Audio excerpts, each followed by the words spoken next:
Valerian Holo, NIM 243111111. Di sini saya akan mengerjakan soal UAS pemrograman terstruktur. Yang pertama, saya akan membuat baca data demografi. Pertama, saya akan masukkan import pandas.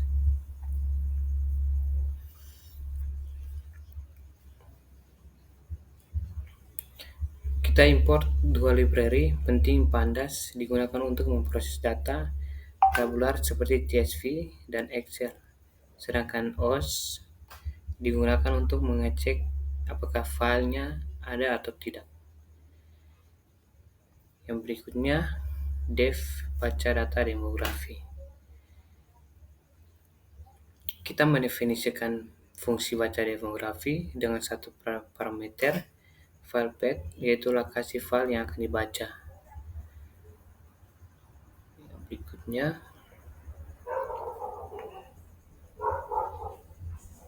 if not os path exit file path.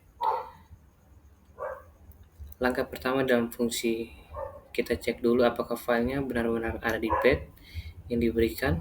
Kalau tidak ada, kita cetak pesan kesalahan dan hentikan fungsi. Yang berikutnya, deteksi file, ekstensi file. Selanjutnya kita ambil ekstensi file, apakah CSV, XLXX, SX atau lainnya, dan kita ubah ke huruf kecil supaya mudah diproses. Baca file sesuai tipe. Dalam blok try ini kita baca file sesuai jenisnya. Kalau CSV kita pakai read CSV, kalau Excel kita pakai read Excel. Kalau bukan keduanya kita beri peringatan.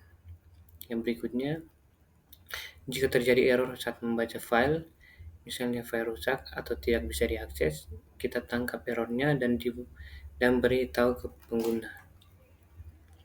Berikutnya, setelah data terbaca, kita rapikan nama-nama kolom, kita hilangkan spasi dan di depan dan belakang, dan ubah semua jadi huruf kecil supaya lebih mudah dicocokkan nanti. Berikutnya di sini kita akan buat dictionary bersih pasangan kolom yang akan kita koreksi. Misalnya kalau ada tipe jumlah, kita ganti ke jumlah penduduk. Kita cek apakah semua kolom penting ada dalam data seperti kecamatan, jumlah penduduk, dan kepadatan penduduk. Kalau ada yang kurang, kita hentikan fungsi dan tampilkan daftar kolom yang tersedia. Berikutnya, sekarang kita terapkan mapping kolom. Tadi untuk mengganti nama kolom-kolom agar jadi standar. Kalau semua proses berhasil, kita tampilkan pesan sukses dan keluarkan tabel kolom yang sudah dibersihkan. Bagian ini seharusnya menjadi poin utama program, tapi ada sedikit kesalahan penulisan. Name seharusnya pakai 2 underscore kiri dan kanan. Jika ini adalah file utama yang dijalankan, maka kita minta pengguna masukkan path file dan kita jalankan fungsi baca data demografi. Coba kita jalankan.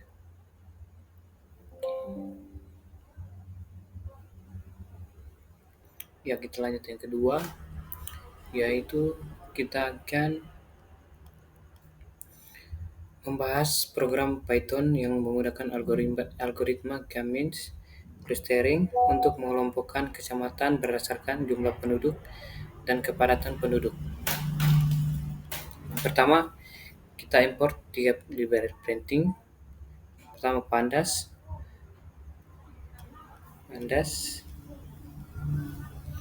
untuk membaca dan memproses data. Yang kedua, matplotlib _pyplot untuk membuat grafik visualisasi. K-means yang ketiga, K-means dari scan cluster untuk melakukan algoritma clustering. Langkah pertama, kita baca data dari file CSV yang bernama data kecamatan CSV dan simpan ke dalam data frame bernama data. Kita ambil 2 fitur numerik utama yang relevan. untuk proses clustering, yaitu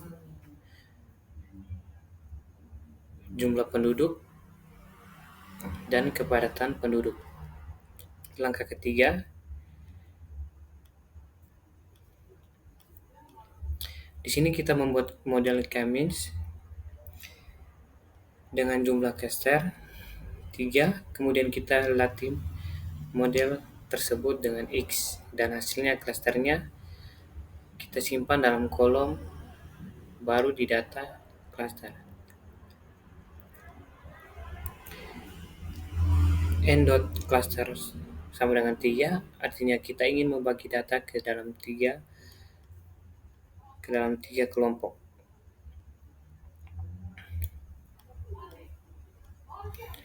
Random state sama dengan 42 digunakan agar hasil konsisten dalam setiap kali jalankan. Yang berikutnya, kita atur ukuran figurnya agar grafik yang ditampilkan nanti punya proporsi yang enak dilihat. Berikutnya, kita siapkan warna-warna yang akan digunakan untuk masing-masing cluster. Di sini warna yang digunakan adalah merah, biru, dan hijau.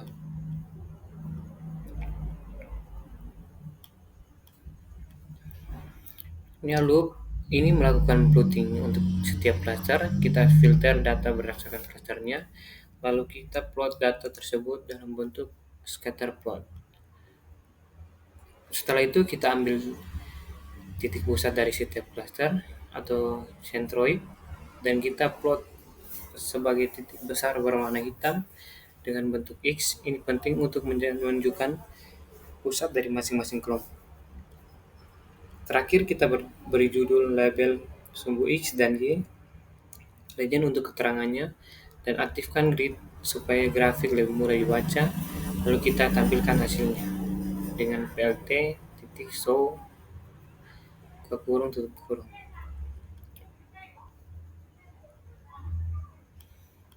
Kita coba jalankan.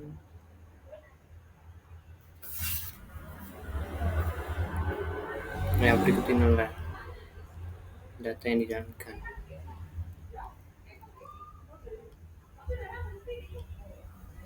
Berikut saya akan berikan penjelasan. K-means adalah algoritma pembelajaran tidak terawasi, yaitu bertujuan untuk mengelompokkan data ke dalam beberapa kelompok berdasarkan kemiripan nilai. Prosesnya yang pertama, tentukan jumlah cluster yang diinginkan. Ini inisialisasi centroid secara acak. Yang ketiga, setiap data di assign ke cluster dengan centroid terdekat menggunakan jarak Euclidean. Yang keempat, update centroid berdasarkan rata-rata posisi data dalam cluster. Ulangi sampai centroid tidak berubah lagi.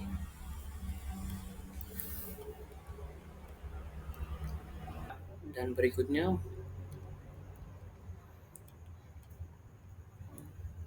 di sini kita akan membahas program visualisasi data menggunakan Matplotlib dan Pandas untuk menampilkan grafik perbandingan antara jumlah gejala yang dialami pengguna dan nilai kepastian diagnosanya.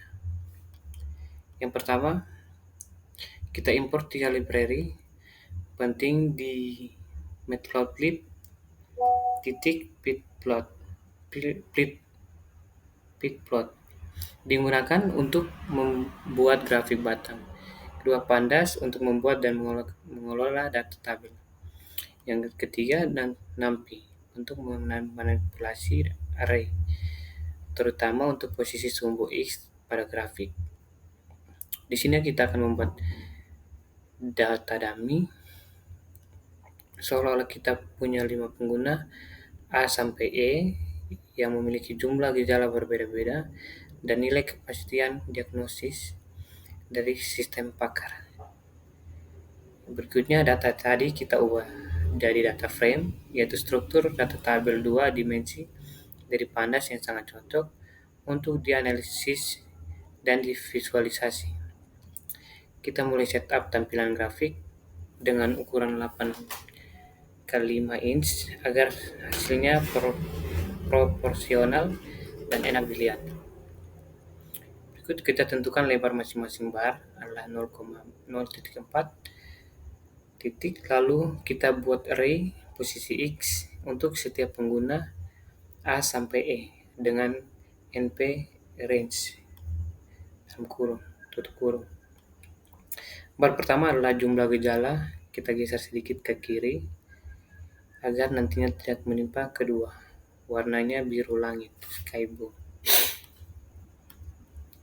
Bar kedua adalah nilai kepastian diagnosa, kita geser ke kanan dan warnai dengan salmon.